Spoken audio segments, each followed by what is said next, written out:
This tale, it comes from long, long time ago, from a faraway land. Ooh, And it's all about this very clever, very interesting man named Mullah Nasruddin. Mullah Nasruddin. Okay, so tell us about him. He wasn't just anybody, right? No, not at all. He was known everywhere for being incredibly kind Yeah. and so clever. Clever. Okay. And he told the best stories. Really funny ones that would make you giggle, but also they'd make you think a bit. Ah, those are the best kind. Yeah. And picture this. He wore really simple clothes, maybe rode around on a little donkey. Okay. But people, like important people and everyday people, they'd travel just to hear him speak. Wow. So it wasn't about looking fancy then. Exactly. It was Wow. all about his kindness and his smart way of seeing things. Hmm. And our story today really shows that. Okay, I'm intrigued. Let's hear it. Well, it starts with the Shah of Persia. He was the king, super powerful. The Shah. And Right. he'd heard all about this Mullah Nasruddin and his wisdom. So the king wanted to meet him. Makes sense. Yeah, he really did. Yeah. So he asked his most important helper, the prime minister, The top guy. the top guy, exactly. He said, go find Mullah Nasruddin and invite him for a really special dinner right here in the palace. Wow. An invitation from the Shah himself? What would you even wear? What did the prime minister do? Well, the prime minister went off to find him. And, being an important guy himself, he probably expected Mullah to look, well, important, Right, maybe wearing fancy robes or something. something like that. Yeah. But he found Mullah just wearing his usual plain clothes, helping some students. Oh, So the prime minister was a bit unsure. Like, is this really the famous wise man? Kind of makes you think, doesn't it? Why we expect wise people to look a certain way. it really does. So did he give him the invitation? Oh, yeah, you delivered the message. And Mullah, well, he had this little sparkle in his eye. Okay. He joked first, something like, oh, does the Shah think I'm not getting enough to eat? That sounds like him. But yeah, of course, he said yes, he'd be happy to come to the palace dinner. Great. So the big night arrives. Yep, the night of the grand dinner.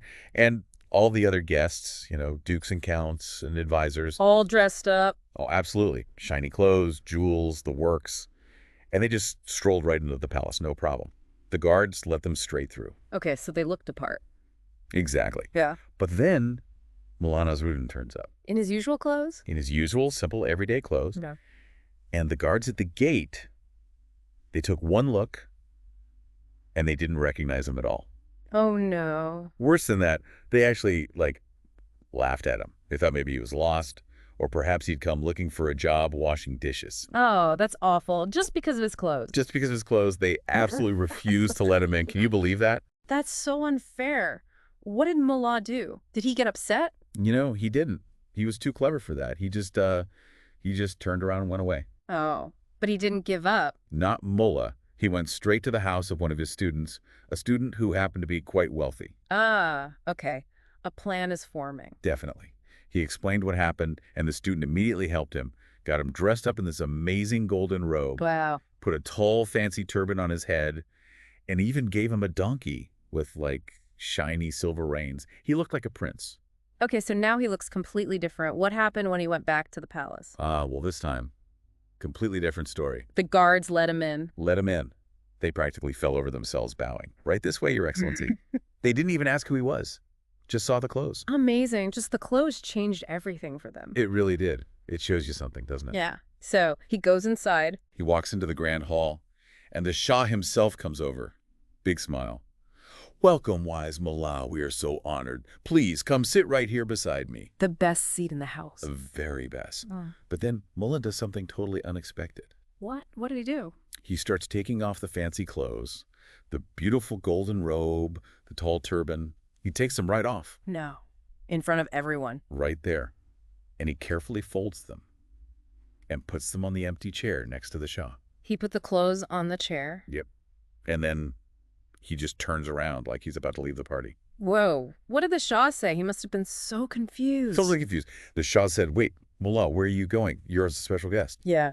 And Mullah, very calmly, very wisely, he says, well, Your Majesty, when I came here earlier in my clothes, your guards wouldn't let me in. He told him. He did. He said, but when I came back wearing these fine clothes, they welcomed me immediately. So, he said, it seems it was the clothes you invited to dinner, not me. Oh my goodness, that is brilliant. Isn't it? Yeah. And then, he added, with maybe a little smile, What? He suggested, perhaps you should serve the dinner to these clothes first. They seem to be the guests of honor. And maybe the donkey that carried them here could have the leftovers. Huh. Oh, that's perfect. What did everyone do? Were they angry? Well, first there was probably just silence. Yeah. Complete surprise. You could probably hear a pin drop. I bet. But then maybe someone chuckled, and then someone else. And soon the whole room, including the Shah, they understood. They started to laugh. I got the message. They absolutely got it. Mullah had shown them, without shouting or getting angry, that what someone wears on the outside, well, it doesn't matter nearly as much as who they are on the inside. Their heart, their mind, their kindness. Wow. That's such a clever way to teach a lesson. It really is. And so Mullah Nasruddin, mission accomplished, he left the palace with a smile. And I bet people told that story for a long, long time. For many, many years. A reminder about what truly matters. What a fantastic story. It really, really shows that, doesn't it? It's about who you are inside, not just what you look like or what fancy things you have. Exactly. Your kindness, your cleverness, your thoughts. That's the real treasure. So maybe something for you listening to think about. What do you think makes someone truly special? Is it their clothes or something else? That is a wonderful question to ponder. Well, thank you so much for joining us for this little deep dive into the world of Mullah Nasruddin. It was a pleasure. Until our next adventure.